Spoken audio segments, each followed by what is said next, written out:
கர்ணனுடைய கதை திறமை இருந்தும் மதிக்கப்படாத ஒரு மாவீரனின் கதை. உரிமை இருந்தும் உண்மை அறியா ஒரு உத்தமனின் கதை. கடைசி மூச்சு வரைக்கும் தானம் கொடுத்து இறந்த ஒரு நல்லவனின் கதை. நண்பனுக்காக தன் சகோதரர்களிடம் போரிட்டு இறந்த ஒரு மித்திரனின் கதை. என்ன நண்பா, வீடியோக்குள்ள போகலாமா?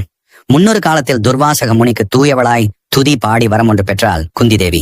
கன்னியான குந்தி தேவி துர்வாசகம் முனிவர் கொடுத்த வரத்தினை விளையாட்டாக பரிசோதித்து பார்த்தார்கள். அதன் விளைவாக சூரிய தேவன் அவர் கண்முன்னால் தோன்றி தன்னுடைய அம்சமாக கவசம் குண்டலத்துடன் ஒரு ஆண் குழந்தையை குந்தி தேவியின் கைகளில் கொடுத்துவிட்டு ஆனந்தத்துடன் சென்றார். என்ன நடப்பது என்று தெரியாத குந்தி தேவி ஒரு கல்யாணமாகாத கன்னிக்கு குழந்தை இருந்தால் அது அவருடைய எதிர்காலத்தை பாதிக்கும் என்பதனால் அந்த குழந்தையை ஆற்றில் பொற்காசுகளுடன் விட்டுவிடுகிறார். அதற்கு பிறகு அரண்மனை தேரோட்டி அதிரவன் அந்த குழந்தையை காப்பாற்றி அதற்கு கர்ணன் என்று பெயர் சூட்டி வளர்த்தார். இந்த தருணத்திலிருந்து தான் கர்ணனுடைய வாழ்க்கை மாறுகிறது. அரசு மரியாதையும் கௌரவம் கிடைக்க வேண்டிய இடத்தில் ஒரு சூத்திர புத்திரனாக வாழ்கிறான். ஆனால் அவன் பிறவி குணமோ என்னவோ தெரியவில்லை. அவனுக்கு அனைத்து கலைகளையும் கற்றுக்கொள்ள வேண்டும் என்ற ஆசை. அதற்காக குரு துரோணாச்சாரியா இடம் சென்று கலைகளை கற்றுத்தர சொல்லி கேட்டார்.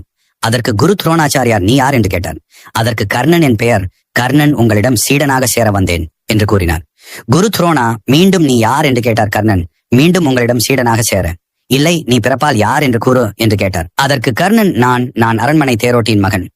குரு துரோணாச்சாரியார் கேள் கர்ணா, நீ குதிரையின் கடிவாளத்தை பிடிக்கலாமே தவிர போர்க்களத்தில் இறங்கி காண்டீபத்தை பிடிக்க இயலாது.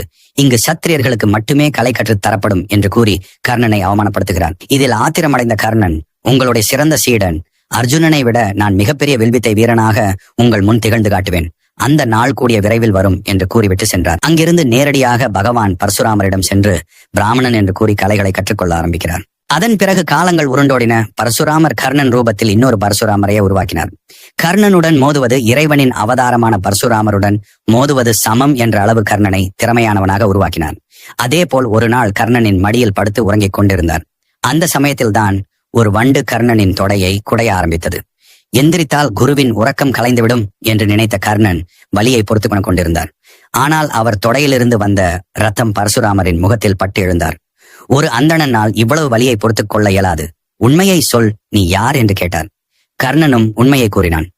ஆத்திரமடைந்த பரசுராமர், கேள் கர்ணா, உன் உயிருக்கு ஆபத்து வரும் நிலையில் நீ கற்ற திவ்ய வித்தையை மறப்பாய் என்று சாபமளித்தார். அதற்கு கர்ணன் அவர் மனதில் உள்ள அனைத்து புறக்கணிப்பினையும் பரசுராமிடம் கூறினார். பரசுராமர் கொடுத்த சாபத்தினை திருப்பி பெற இயலாது. அதற்கு பதிலாக விஜய தனுசுவை கர்ணனுக்கு பரிசாக வழங்கினார். விஜய தனுசுவை வாங்கிக் கொண்டு கர்ணனும் அஸ்தினாபுரத்திற்கு சென்றார். அந்த சமயத்தில் தான் கௌரவர்களும் பாண்டவர்களும் துரோணரிடமிருந்து கல்வியை பகிர்ந்துவிட்டு இந்த 105 இளவரசர்களில் யார் சிறந்தவர்கள் என்று பலபரீட்சை நடத்தி கொண்டிருந்தார்கள். அதில் ஒருவன் மட்டும் 100 கௌரவர்களையும் வென்று அரங்கத்தில் ஆரவாரத்தை பெற்றுக் கொண்டிருந்தான். அவன் பெயர்தான் அர்ஜுனன். அரங்கத்தில் உள்ள அனைவரும் அர்ஜுனனை வெல்ல